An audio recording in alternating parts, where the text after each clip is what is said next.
Жаль мені цих людей, бо ось уже 3 дні, як вони зо мною, і не мають що їсти, і відпустити їх голодними не хочу, щоб, бува, не охляли десь у дорозі.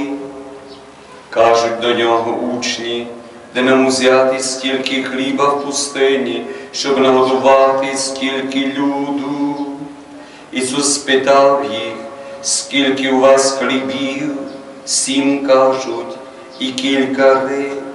Тоді він велів людям сісти на землю, узяв 7 хлібів та рибу, воздав хвалу, розламав і став давати учням, а ті людям усі їли до наситу і назбирали кусків, що зосталися, 7 повних кошів.